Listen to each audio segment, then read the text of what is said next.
What is up mga kapulutan? For today's video, sasamahan natin si Baby Jack Show dahil kukuha siya ng kanyang person with disability card. Matagal ko nang sinabi sa kanya to dahil balita ko marami daw benepisyo ang binibigay ng gobyerno sa kanila. Bago kami nagpunta, rinedy na nga namin yung mga requirements kagaya ng 2 2x2 picture at 2 1x1 picture. Kailangan nyo rin ng certificate of disability galing sa inyong doktor. Kaya nagpunta kami dito sa CHO or City Health Office ng San Fernando City, La Union. Kailangan mo rin dito ng certificate of residency kaya nagpunta kami sa barangay ni Baby Jack. And last, kailangan natin fill upin yung PR-PWD application form. And sinubmit dito sa PDAO located sa San Fernando City, La Union. Tabi lang sila ng City Hall. Kung gusto nyo mag-apply ng PWD card, huwag kayong mahiya na pumunta dito. Kunin nyo ang benepisyo na para sa inyo na binibigay ng ating gobyerno. Ano nga ba ang mga ito? Na i-explain sa atin ni Doc Mark Anthony Inocencio, ang PDAO head ng San Fernando City, La Union. Kasama natin si Sir Mark at si Baby Jack. Sir, ano naman yung mga benefits ng mga person with disabilities? Yeah.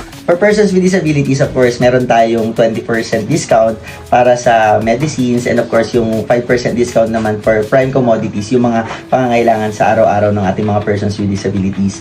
So, marami pa rin namang benefit na ibinibigay for persons with disabilities like yung ating mandatory PhilHealth na kailangan lahat ng mga persons with disabilities ay member ng PhilHealth.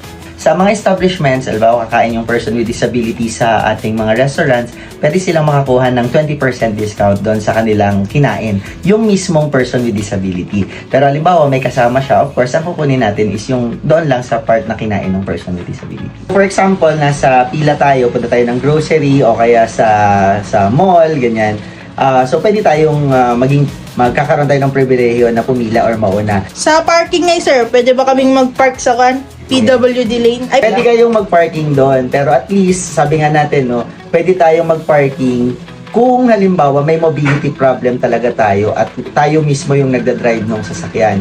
Pero in case na wala namang nakapark at person with disability naman tayo, pwede kayong mag-avail din ng inyong sticker dito sa PDAO. Pag hindi binigyan si Baby Jack ng discount, sir, anong gagawin namin? Automatic yan. Pwede kayong magreklamo. Pwede kayong magtungo sa office ng PDAO dito sa City of San Fernando or sa kahit anumang opisina ng PDAO sa buong Pilipinas at ilapit nyo yung inyong problema na hindi kayo binigyan ng discount para ma-actionan po natin. Ganun pala, Baby Jack. Anong masasabi natin? Wala na naman tayong masabi kundi alright.